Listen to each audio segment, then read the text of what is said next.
महुनम भावे कांते पदार्थानां मभावानां पन्नवात् सर्वात्मकं मनाद्यन्त मस्वरूपं तावकं कार्यद्रव्यमनादि स्यात् प्राग्भावस्य निन्नवे प्रध्वंसस्य च धर्मस्य प्राच्येव अन्तताव्रजेत् सर्वात्मकं तदेकं स्यात् धन्यापोह व्यतिक्रमे अन्यत्र समवायेन व्यपदिशेत सर्वथा।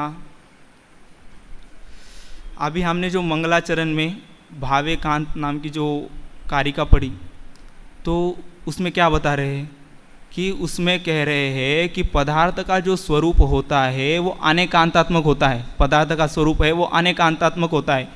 यदि पदार्थ को स्व की अपेक्षा देखें हम तो भाव पदार्थ का स्वरूप है और पदार्थ को पर की अपेक्षा देखें तो अभाव पदार्थ का स्वरूप है। तो जिस प्रकार भाव को जानना महत्वपूर्ण है उसी प्रकार अभाव को भी जानना बहुत महत्वपूर्ण है। ये जो अभाव है ये चार दृष्टि से देखा जाता है, द्रव्य, क्षेत्र, काल और भाव। ये चार दृष्टि से अभाव को देखा जाता है। तो द्रव्य से कैसे देखेंगे कि द्रव्य से देखेंगे कि जैसे एक द्रव्य का दूसरे द्रव्य में नहीं होना, जैसे कि काल द्रव्य का पुद्गल द्रव्य में नहीं होना, वो होगा द्रव्य से अभाव।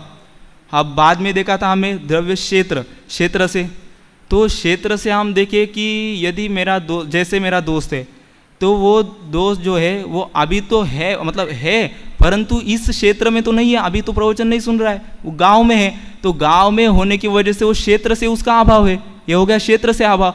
अब बाद में क्या देखा था, काल से अभाव।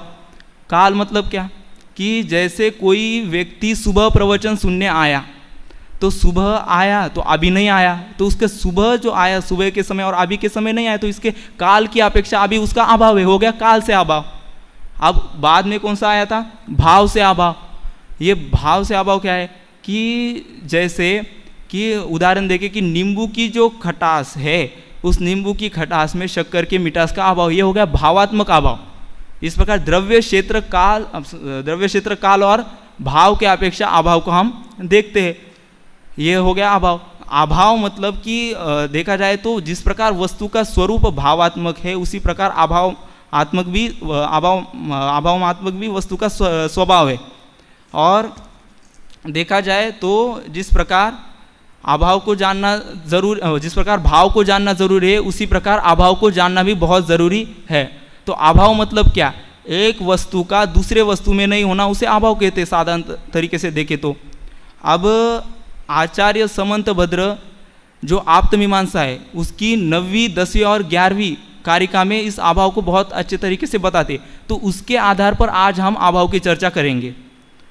तो अभाव में कहते हैं कि अभाव क्या है, तो आचार्य समंतभद्र युक्त्यानुशासन नामक ग्रंथ की 59 नंबर की कारिका में बताते हैं कि भवत्य भावेपि च वस्तुधर्मा भावांतरम भाववद अर्हतस्ते, अर्थात हे अरिहंत भगवान, आपके अनुसार भावांतर स्वभाव वाला अभाव ही वस्तु का धर्म है। मतलब कि वस्तु का धर्म कैसा है कि अभाव वाला भी वस्तु का धर्म है। जिस प्रकार भाव वस्तु का धर्म है वैसे ही अभाव भी वस्तु का धर्म है, वो कह रहे। और क्या है, मतलब इसका तात्पर्य यही है कि एक वस्तु के अस्तित्व का दूसरे वस्तु में नहीं होना, वो अभाव। जैसे ये जो मोबाइल है, ये मोबाइल का इस माइक में अभाव और इस माइक का इस मोबाइल में अभाव। यदि हम थोड़ा समझे कि यदि अभाव को हम नहीं मानेंगे तो क्या होगा, सब कुछ एक हो जाएगा, ये सब कुछ एक मिल जाएंगे, ये माइक में हो जाऊंगा, ये सब कुछ एक हो जाएगा, तो व्यवस्था ही नहीं बन पाएगी। और यदि व्यवस्था ही नहीं बन पाएगी तो सब कुछ जो कार्य हो रहा है वो सही तरीके से नहीं हो पाएगा। यदि वस्तु के स्वभाव को मेंटेन करना है तो उसमें भाव जितने प्रकार से कार्यभूत है उसी प्रकार से अभाव होना भी जरूरी है। यदि अभाव नहीं होगा तो वस्तु का भाव कैसे हम मेंटेन करेंगे, वस्तु के स्वरूप को कैसे मेंटेन करेंगे। इसलिए वस्तु में अभाव होना भी बहुत ज़रूरी है। तो ये अभाव है वो 4 प्रकार से होता है। पहले है प्राग भाव, दूसरा प्रध्वंसा भाव, तीसरा है अन्योन्या भाव और चौथा है अत्यंता भाव। प्राग भाव क्या है? प्राग भाव दो शब्द से मिलकर बना है, प्राग और अभाव। प्राग अर्थात पहले में और अभाव अर्थात नहीं होना, अर्थात कि अभी की पर्याय का पहले की पर्याय में नहीं होना, सो प्राग भाव। अभी जो वर्तमान की पर्याय मतलब पूर्व की पर्याय है उसमें वर्तमान पर्याय का नहीं होना, सो प्राग भाव का है। अब जो अष्टसहस्त्री के पृष्ठ क्रमांक 67 पे प्राग भाव की परिभाषा बताते हुए कहते हैं कि कार्यस्यात्म लाभात प्राग भवनम प्राग भाव अथवा यद भावे ही नियमतः कार्यस्योत्पत्ति स प्राग भाव। अर्थात क्या कह रहे हैं कि जिसका अभाव होने पर नियम से कार्य की उत्पत्ति होती है वह प्राग भाव है, जिसके अभाव होने पर कार्य की उत्पत्ति होती है वह क्या कहा? प्राग भाव कहा है। मतलब तात्पर्य यही है कि पूर्व पर्याय में वर्तमान पर्याय का अभाव वही प्राग भाव का। जैसे उदाहरण देके कि जो दूध है, दूध की वर्तमान पर्याय है दही और पूर्व पर्याय दूध है, तो उस दूध में दही का अभाव, सो प्राग भाव। आप बाद में देखें और एक उदाहरण देखें कि जैसे बालक है, बालक की वर्तमान पर्याय है युवा और पूर्व पर्याय कौन सी है? बालक है। उस बालक में युवा का नहीं होना, युवा पर्याय का नहीं होना, सो हो गया प्राग भाव।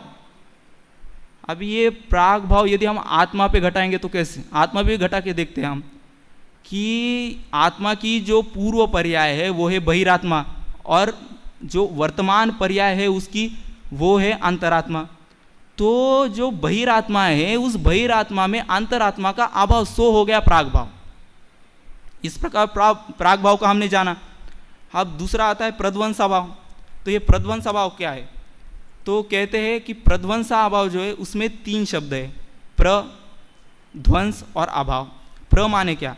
कि प्र माने प्रकृष्ट रूप से और ध्वंस माने नाश में अभाव अर्थात नहीं होना, अर्थात प्रकृष्ट रूप से नष्ट होने वाली इस वर्तमान पर्याय का आगामी सभी पर्यायों में नहीं होना प्रध्वंसा भाव है। जो आगामी पर्याय है उसमें नहीं होना वर्तमान पर्याय का, वही कहा। अब यदि अष्टसहस्त्री में पृष्ठ क्रमांक 67 पे कहते हैं कि प्रध्वंसा भाव क्या है? कहते हैं कि कार्य से आत्मलाभात अनंतरा भवनम प्रध्वंसा भाव अथवा यद भावे कार्य से नियता व्युत्पत्ति स प्रध्वंसा भाव। अर्थात कि जिसके होने पर नियम से कार्य का नाश होता है वह प्रध्वंसा भाव है, कार्य का नाश होता है वो प्रध्वंसा भाव है। तात्पर्य यही है कि जो वर्तमान पर्याय है और जो आगामी पर्याय है तो उस आगामी पर्याय में वर्तमान पर्याय का अभाव, सो प्रध्वंसा भाव। जैसे उदाहरण देखें, जो दही हमने लिया था वो वर्तमान पर्याय में लिया था और उसकी आगामी पर्याय क्या है कि दही की आगामी पर्याय छाछ, तो उस छाछ में दही का अभाव, सो क्या है? प्रध्वंसा भाव। और उदाहरण देखें, हमने पहले बालक का लिया था प्राग भाव में, तो यदि उसकी वर्तमान पर्याय युवा है, अब युवा जो है और उसके आगामी पर्याय कौन सी होगी? वृद्ध, तो वृद्ध में युवा का अभाव, सो हो गया प्रध्वंसा भाव। अब यदि इसको आत्मा पे घटाएंगे, हम आत्मा पे घटाएंगे तो कैसे? तो जो आत्मा की वर्तमान पर्याय हमने ली थी, क्या ली थी कि अंतरात्मा, और आगामी पर्याय कौन सी ली थी? परमात्मा। तो उस परमात्मा में अंतरात्मा का अभाव, सो हो गया प्रध्वंसा भाव। इस प्रकार हमने प्रध्वंसा भाव को समझा। अब इसके बाद आता है अन्योन्या भाव। तो ये क्या होता है? तो ये 3 शब्द से मिलकर बना है, अन्य अभाव। अन्य मतलब दूसरे का और अन्य मतलब दूसरे में, अभाव अर्थात नहीं होना, अर्थात दूसरे का दूसरे में नहीं होना अन्योन्या भाव है। अर्थात मतलब कि एक पुद्गल पर्याय का दूसरे पुद्गल पर्याय में नहीं होना, वही यहाँ पे कह रहे कि अन्योन्या भाव वर्तमान पर्याय। फिर क्या कहते हैं कि अष्टसहस्त्री में 109 पेज में 109 नंबर के पृष्ठ पे अन्योन्या भाव को परिभाषित करते हुए कहते हैं कि स्वभावांतरात स्वभाव व्यावृत्तिर अन्यापोह, अर्थात स्वभावांतर से स्वभाव की पृथकता अन्यापोह है।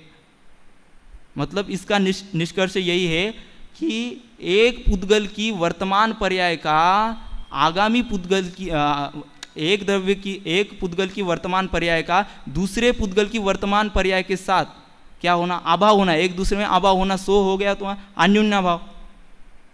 कि अब इसके जो अन्योन्या भाव है इसके पर्यायवाची शब्द भी मिलते हैं, जैसे इतरेतरा भाव, अन्यापोह इत्यादि उसके पर्यायवाची भी शब्द मिलते हैं अन्योन्या भाव के। जैसे उदाहरण देके कि जैसे कि नींबू की जो खटास है, उस नींबू की खटास में अभी वर्तमान में जो शक्कर की मिठास है उसका अभाव, सो हो गया अन्योन्या भाव। पट का घट में अभाव, सो हो गया अन्योन्या भाव, क्योंकि पुद्गल की पर्याय है ना वर्तमान की, पट और घट, एक दूसरे में अभाव, सो हो गया अन्योन्या भाव। अब यदि हम इसको आत्मा पे घटाएंगे तो ये आत्मा पे घटेगा ही नहीं। क्यों नहीं घटेगा? हमने परिभाषा देखी ना अभी कि पुद्गल में होगा, ये आत्मा में नहीं होगा, कि पुद्गल की वर्तमान पर्याय में होगा। एक पुद्गल की वर्तमान पर्याय का दूसरे पुद्गल में नहीं होना, तो इसलिए ये आत्मा पे घटित नहीं होगा। अब उसके बाद अब आता है चौथा वाला कि अत्यंता भाव। अब ये अत्यंता अभाव दो शब्दों से मिलकर बना है, एक तो अत्यंत और अभाव। अत्यंत मतलब कि पूर्णतया सर्वथा, अर्थात सर्वथा। अभाव अर्थात नहीं होना, मतलब क्या कह रहे हैं कि एक वस्तु का दूसरी वस्तु में पूर्ण रूप से कभी भी नहीं होने को अत्यंत अभाव कहते हैं। एक पदार्थ का दूसरे पदार्थ में नहीं होना अत्यंत अभाव, मतलब एक द्रव्य का दूसरे द्रव्य में नहीं होना।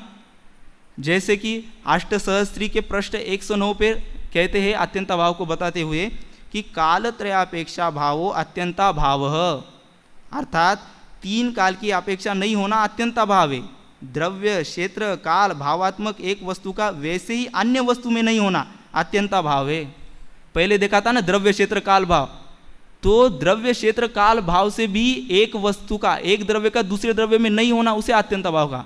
तात्पर्य देखिए तो एक द्रव्य का कभी भी दूसरे द्रव्य में नहीं होना, परस्पर नहीं होना, भिन्न है दोनों, और एक दूसरे में नहीं होना उसे ही कहा अत्यंता भाव।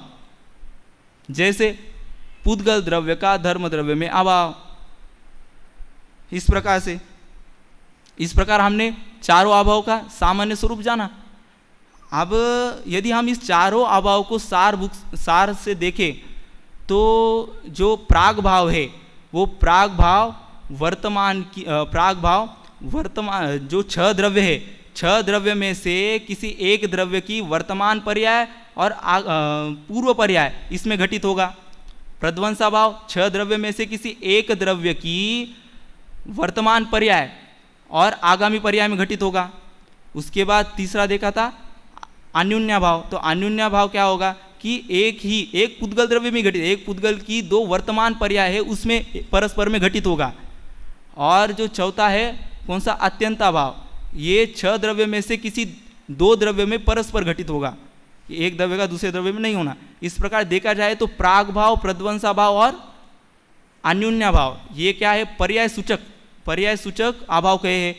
और जो एक अभाव कौन सा, अत्यंता भाव है, वो द्रव्य सूचक अभाव कहा है।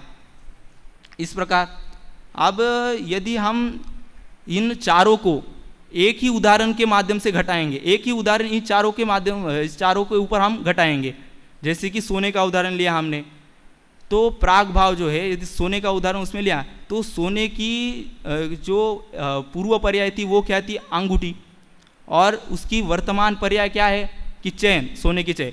तो उस अंगूठी का, सोने की अंगूठी का उस चैन में, सोने की चैन में अभाव, सो क्या हो गया, प्राग भाव, प्रध्वंसा भाव। अब ये जो वर्तमान पर्याय क्या थी, सोने की चैन थी, और जो आगामी पर्याय क्या है, सोने की आगामी पर्याय है चैन और हार। तो उस सोने के हार में सोने के चैन का अभाव, सो हो गया प्रध्वंसा भाव। अब प्रध्वंसा भाव हो गया। अब तीसरा कौन सा था, अन्योन्या भाव। तो अन्योन्या भाव में हमने दो सोने के द्रव्य लिया, ऐसे दो लिए, एक ही है पर हमने दो अलग करके लिए। तो एक सोने से हमने बनाया कि एक अंगूठी बनाई और एक को हार बनाया एक सोने से। तो उस एक सोने की अंगूठी का, जो सोने की है ना, तो इस अंगूठी का उस दूसरे हार में अभाव और उस सोने का हार का उस अंगूठी में अभाव, सो क्या हो गया, मतलब यहाँ पे दोनों अलग अलग है ना, तो यहाँ पे हो गया अन्योन्या भाव। अब उसके बाद आता है अत्यंता भाव, कि जो सोना है, सोने में चांदी मिली हुई है, और सोने में चांदी मिली हुई होते हुए भी कि दोनों कैसे एक दूसरे में मिले हुए हैं, फिर भी एक दूसरे में मिले हुए होकर भी वो परस्पर भिन्न है, एक दूसरे में नहीं मिले हुए हैं। न चांदी सोने रूप हुई है, न सोना चांदी रूप हुआ है। ये हो गया अत्यंत अभाव। इस प्रकार हमने एक उदाहरण के माध्यम से घटाया। अब जो अभाव है वो अभाव का जो स्वरूप बताते हुए, मतलब अभाव क्या है, अभाव कैसे घटित होता है, किस में घटित होता है, इसको पंचास्तिकाय संग्रह की 7वीं गाथा में कहा है। कहते आचार्य कुंद कुंद कि अन्नोनम पविसंता देता होगास मन्न मन्न स मेलंता वियनिचम संगम स्वभावम न विजहंती। अर्थात जो 6 द्रव्य है वो 6 द्रव्य परस्पर मिले हुए हैं, परंतु मिले हुए होकर भी भिन्न भिन्न है। वो अपना स्वरूप कभी भी छोड़ते नहीं है, और दूसरा द्रव्य वो पहले द्रव्य का स्वरूप अपना स्वरूप नहीं छोड़ता है। 6 द्रव्य मिले हुए होकर भी अपना अपना स्वरूप नहीं छोड़ते। जैसे कि एक उसकी द्रव्य अपना अपना स्वरूप नहीं छोड़ते। एक द्रव्य न दूसरे रूप होता है और दूसरा द्रव्य न पहले द्रव्य रूप होता है, मतलब मिले हुए होकर भी भिन्न भिन्न है। तो द्रव्य ही भिन्न भिन्न है तो पर्याय कैसी एक हो सकती है? द्रव्य की पर्याय भी तो भिन्न भिन्न होगी, जिस प्रकार द्रव्य भिन्न भिन्न है। तो वही कह रहे हैं कि इसी प्रकार कहा कि एक द्रव्य का दूसरे द्रव्य में अभाव होता है, मतलब कितने भी मिले हो द्रव्य वो अभाव ही होता है। अब हमें वस्तु दिखती है तो हमें क्या लगता है कि ये वस्तु क्या है, ये भिन्न ही वस्तु है, इसमें कुछ मिला हुआ है ही नहीं, हमें ऐसा लगता है। जैसे कि यदि 2 वस्तु परस्पर मिली हुई होकर भी हमें क्या लगता है कि ये एक ही वस्तु है, भिन्न भिन्न नहीं है। तो इसे मतलब इसको उदाहरण पे बताते हैं कि मोक्षमार्ग प्रकाशक जो है उसके दूसरे अधिकार में 4 उदाहरण आए हैं।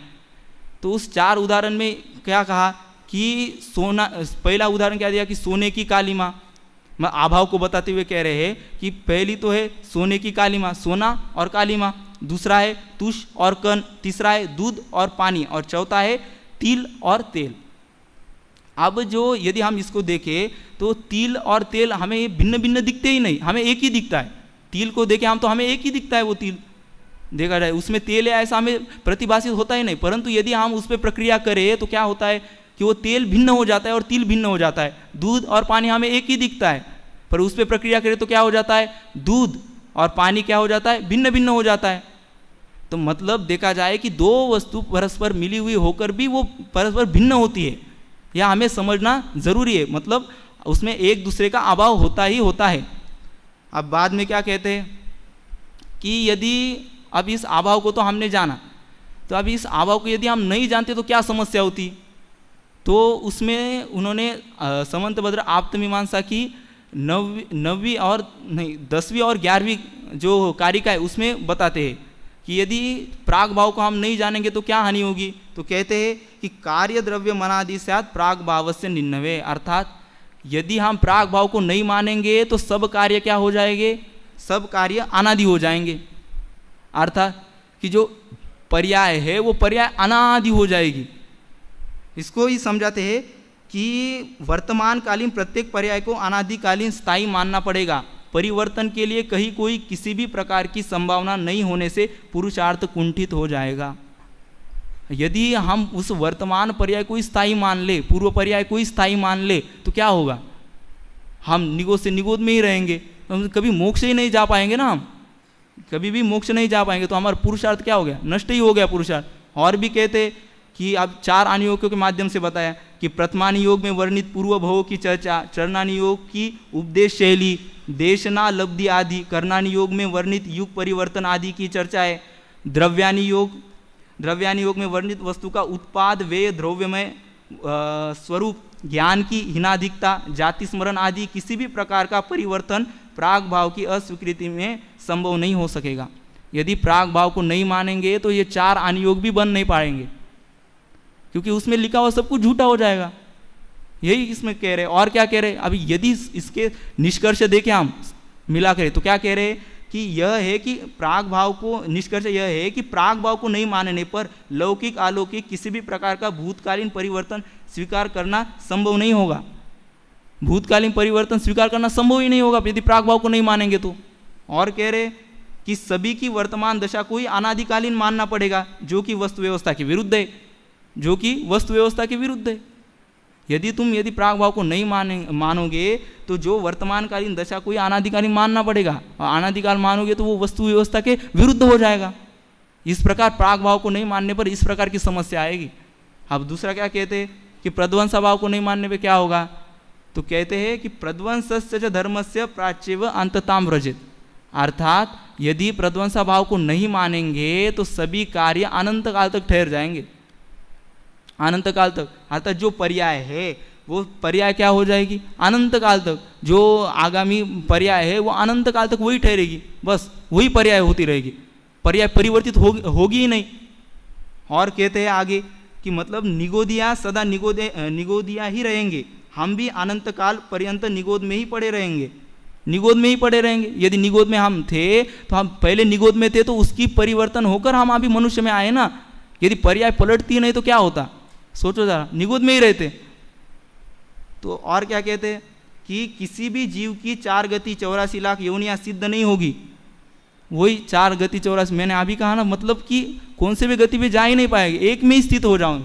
और कह रहे कि गुणस्थान, जीव समाज, पंच परावर्तन आदि भी सिद्ध नहीं होंगे, अशुभ शुभ शुद्ध भाव सिद्ध नहीं होंगे, बहिरात्मा अंतरात्मा परमात्मा सिद्ध नहीं होंगे। सब कुछ मतलब सिद्ध नहीं हो पाएगा यदि आप प्रध्वंस भाव को नहीं मानेंगे। तो एक ही हो जाएगा, मतलब बहिरात्मा होगे तो बहिरात्मा ही रहोगे, उसका सामने कोई यही नहीं हो पाएगा। आगे पर्याय पलटेंगी ही नहीं तो क्या होगा। आगे क्या कहते हैं, इसका निष्कर्ष देखें तो प्रध्वंसा भाव को नहीं मानने पर लौकिक अलौकिक किसी भी प्रकार का भविष्यकालीन परिवर्तन स्वीकार करना संभव नहीं होगा। पहले मैं देखा कि भूतकालीन जो है लौकिक अलौकिक जो भी होगा उसको हम स्वीकार नहीं कर पाएंगे, पर अभी जो प्रध्वंसा भाव है उसमें भविष्यकाल जो है, भविष्यकाल की कौन सी भी पर्याय को हम स्वीकार नहीं कर पाएंगे। और कह रहे कि सभी की वर्तमान दशा को ही अनंतकालिक मानना पड़ेगा, पुरुषार्थ पूर्णता कुंठित हो जाएगा, जो कि वस्तु व्यवस्था के विरुद्ध है। क्योंकि वस्तु व्यवस्था के इसमें भी वही कहा, पुरुषार्थ पूर्ण नष्ट हो जाएगा। एक ही पर्याय उसी रहेगी तो पुरुषार्थ यही हो जाएगा ना, नष्ट ही हो जाएगा। हम पुरुषार्थ कर ही नहीं पाएंगे। यदि पुरुषार्थ भी करें तो वही पर्याय है, वही पर्याय में रहेगा, तो क्या काम के पुरुषार्थ, यदि इसको नहीं मानेंगे तो प्रध्वंसा भाव को।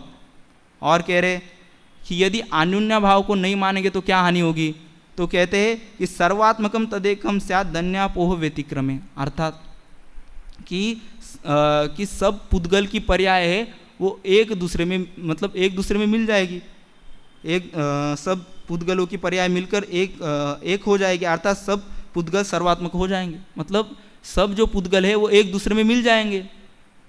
तो फिर क्या, फिर तो कोई कार्य सिद्ध ही नहीं हो पाएगा, यदि वस्तु व्यवस्था ही नहीं बन पाएगी। ये सब कुछ एक ही में मिल जाएगा तो कैसे, स्वरूप भी नहीं, किसी का स्वरूप ही नहीं रह पाएगा।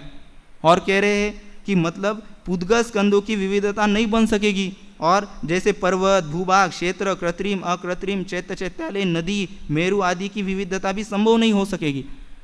इस 3 लोक में जो क्षेत्र है, पर्वत, भूभाग आदि जो सब कुछ क्षेत्र है, वो क्षेत्र भिन्न भिन्न इसकी वजह से है, ये भिन्न भिन्न इसकी वजह। यदि इसको नहीं मानेंगे तो सब एक ही हो जाएगा, एक में ही मिल जाएगा ना सब। और क्या कह रहे हैं कि स्वर्ग नरक आदि के भेद प्रभेद भी नहीं बन पाएंगे, चारों गति के भेद प्रभेद नहीं बन पाएंगे, एक में ही मिल जाएगा सब कुछ एक में मिल जाएगा यदि अन्योन्या भाव को नहीं मानेंगे तो। और क्या कह रहे हैं कि चरणानी योग में वर्णित भक्ष्य आभक्ष्य पदार्थों की मर्यादाएं, चलित रस रूप, रस परित्याग, धान्य त्याग आदि मर्यादाएं भी नहीं बन सकेगी, सभी की मर्यादाएं भी नहीं बन सकेगी। और कह रहे यदि आप सबका निष्कर्ष देखें तो कि अन्योन्या भाव को नहीं मानने पर वर्तमान में दिखाई देने वाली सभी पुद्गल स्कंदों को तथा जिनागम में प्रतिपादित विविध पुद्गल स्कंदों को एक मानना होगा, जो कि वस्तु व्यवस्था के विरुद्ध अप्रयोगात्मक मिथ्या भाव है। सभी को एक ही मानना पड़ेगा, सभी को एक भी मानना पड़ेगा। ओके, जो पुद्गल स्कंद है वो सभी को एक मानना पड़ेगा, जो कि वस्तु व्यवस्था के विरुद्ध है, मिथ्या भाव है, एक नहीं मान सकते। इसलिए अभाव को मानना जरूरी है, जो कि कहा है ना उन्होंने, कौन सा, अत्यंता भाव, सॉरी, अन्योन्या भाव को मानना जरूरी है। अब आता है कि अत्यंता भाव को नहीं मानेंगे तो क्या समस्या होगी, तो कह रहे हैं कि अन्यत्र समवायेन व्यपदिशेत सर्वथा, अर्थात कि अत्यंता भाव को यदि नहीं मानेंगे तो सभी द्रव्य एक दूसरे में मिल जाएंगे, सभी द्रव्य, जो 6 द्रव्य ऐसा भेद हुआ तो सभी द्रव्य एक दूसरे में मिल जाएंगे, 7 तत्व आदि सभी एक दूसरे में मिल जाएंगे। और क्या कह रहे कि प्रत्येक द्रव्य की विभिन्नता नहीं रहेगी, जगत के सब द्रव्य एक हो जाएंगे। और कह रहे कि जैसे जाति अपेक्षा से 6 द्रव्य और संख्या अपेक्षा से अनंत अनंत द्रव्य की सिद्धि नहीं हो सकेगी, द्रव्य सब कुछ एक ही हो जाएंगे तो सिद्धि नहीं हो पाएगी। उसके बाद ऐसा होने पर संसार और सिद्ध दशा सिद्ध नहीं होगी, संसार और सिद्ध दशा एक ही हो जाएगी, बस सिद्ध कोई जाएगा ही नहीं, सिद्ध दशा में कोई जाएगा ही नहीं, बस एक ही हो जाएगा। सिद्ध और जो मनुष्य पर है सब एक ही हो जाएगी, चारों गति और सिद्ध भी उसमें ही मिल जाएंगे बस। और क्या कह रहे कि आत्मा परमात्मा सिद्ध नहीं होंगे, जो आत्मा है और परमात्मा जो हम भेद किए वो भी सिद्ध नहीं होंगे। और कह रहे यदि निष्कर्ष से देखें तो यह है कि वस्तु की स्वस्वरूप संपन्न सत्ता सिद्ध नहीं होने से लौकिक तथा अलौकिक उन्नति आदि के लिए कहीं कोई अवसर शेष रह जाने का कारण पुरुषार्थ नष्ट हो जाएगा। मतलब कोई भी कार्य शेष नहीं रहेगा, सब कुछ नष्ट हो जाएगा, सब कुछ। इसलिए पुरुषार्थ करना भी सब कुछ नष्ट हो जाएगा, पुरुषार्थ भी करोगे तो क्या हुआ, वही तो कह रहे। उसके बाद और वस्तु व्यवस्था ही वस्तु व्यवस्था के विरुद्ध है तो वस्तु व्यवस्था भी बन नहीं पाएगी। इसलिए अत्यंत अभाव को जानना भी बहुत ज़रूरी है। इस प्रकार हमने 4 अभाव को जाना, यदि ये 4 अभाव को नहीं जानते तो क्या क्या होगा। आप देखिए कि यदि इस 4 अभाव को हम समझेंगे तो हमें लाभ क्या होगा, तो हम उसको जानेंगे कि यदि प्राग भाव को हमने समझा तो प्राग भाव को समझने से क्या होगा कि पूर्व पर्याय में मैंने बहुत पाप, यदि कोई जीव ऐसा मानते कि मैंने पूर्व पर्याय में बहुत पाप किए हैं, मैं मिथ्या दृष्टि हूँ तथा मैं मोह राग द्वेष आदि भाव करता हूँ, फिर भी यदि उसने क्या किया, यदि उसने वर्तमान में पुरुषार्थ किया तो वो क्या कर सकता है, सम्यक दर्शन प्राप्त करके मोक्ष जा सकता है। क्योंकि वर्तमान पर्याय में पूर्व पर्याय का अभाव है, तो यदि आप पुरुषार्थ करोगे तो जाओगे। तो इससे ये होगा कि आप जो मान रहे मैं पापी हूँ, मैं रागी हूँ, मैं द्वेषी हूँ, मैं मिथ्या दृष्टि हूँ आदि जो ये हीन दीन भावनाएं वो निकल जाएगी यदि आप। इसलिए इसको जानना भी बहुत ज़रूरी है, अभाव को जानना भी ज़रूरी है। इसको जानने से ये लाभ होगा, जैसे अभी आंजन चोर है, उसकी कहानी सबने सुनी होगी। आंजन चोर जो था उसने पूर्व में तो उसने चोरी की थी, पूर्व पर्याय का क्या थी उसकी, तो वो चोरी करता था, परंतु बाद में क्या किया, उसने पुरुषार्थ किया तो अभी मोक्ष में है। तो वैसे ही हम पुरुषार्थ करें तो मोक्ष को जा सकते हैं, हमारी दीनहीन भावना जो है वो नष्ट हो सकती है यदि हम इसको समझेंगे तो। अब उसके बाद प्रध्वंसा भाव, ऐसे प्रध्वंसा भाव को जानने से क्या लाभ है, तो कह रहे हैं कि वर्तमान में जो हमारी दीनहीन अवस्था है, तो वर्तमान में दीनहीन अवस्था नष्ट होकर जो हमें भविष्य में उत्तम से उत्तम अवस्था प्राप्त हो सकती है यदि किससे, यदि हम प्रध्वंसा भाव को मानेंगे तो। और क्या, क्यों होगा नष्ट, क्योंकि जो वर्तमान पर्याय है उसमें आगामी पर्याय का अभाव है, वर्तमान पर्याय है उसका आगामी पर्याय का अभाव है। इसलिए कहा कि यदि तुम्हारी जो दीनहीन भावना होगी तुम्हारी वर्तमान पर्याय में, तो वो क्या हो जाएगी, नष्ट हो जाएगी यदि तुमने पुरुषार्थ किया तो इसलिए हमारी जो दीनहीन भावना है तथा हमारा इसमें दीनहीन भावना नष्ट होकर स्वसन्मुख पुरुषार्थ जागृत होता है। जैसे श्रेणिक राजा, आपको पता ही होगा श्रेणिक राजा, तो श्रेणिक राजा ने क्या किया था कि जो मुनिराज यशोधर मुनिराज के ऊपर सर्प डाल के उपसर्ग किया था, तो उसका बंध क्या हुआ था, उन्हें 7वें नरक की आयु बंधी थी, परंतु बाद में उन्होंने पुरुषार्थ किया तो क्या हुआ, 7वें नरक से पहले नरक पे आ गए और तीर्थंकर प्रकृति का बंध भी हो गया। मतलब कि हमारी जो इसको समझने से स्व पुरुषार्थ जागृत हो जाता है। इसलिए अब प्रध्वंसा भाव को जानना भी बहुत ज़रूरी है। अब अन्योन्या भाव को जानना क्यों ज़रूरी है, कि अन्योन्या भाव को जानना इसलिए ज़रूरी है कि जो वर्तमान की पुद्गल स्कंद रूप पर्याय है वो दूसरी पुद्गल स्कंद रूप पर्याय नहीं होगी, यह हमें पता चलता है।